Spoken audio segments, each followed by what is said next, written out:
Бул жерде магистральды билесиздер, жаңы магистральды. Ал эми бул жерде кут курулуш компаниясы Олокон турак жайы сатылып атат да, сонун кол көтөрүлүп келатат.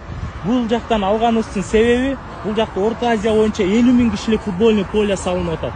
Бул жакта жана Панфилов паркынан эң жогорку деңгээлде аттракциондор салынып атат. Бул жак кыскасы жаңы шаар болуп атат да. Ошого кыялданып, биз келинчегим экөөбүз балдарыбызды паркта ойнотобуз, бул жактан Витти тоону карап жашайбыз деген өтө чоң кыял менен алганбыз. Билесиздер, мындай ийгиликке жетиш үчүн рисковать этпесек болбойт. Ошон үчүн ушул үйдү колдон чыгарбай алып калыңыздар. Бул квадрат метр $1,500, $2,000 чейин бара турган үй да достор. 2027 жылдын этеги бүтөт буюрса иншалла. Бул жерден алсаңыздар чындап өкүнбөйсүздөр. Погодасы жана ошондой эле футбольный поле, магистраль, пробка жок. Кыскасы бул жер жаңы өнүгүп аткан шаар. Анан ушул футбольный полянын терезеден көрүп, футбол көрүп жашасаңыздар болот. Не дейсиз? Рисковать этиш керек жашоодо. Ал эми ушул биздин Акчолто үйдү алган адамга да үйүбүз буйрусун, алда турган номерлерге байланышалы.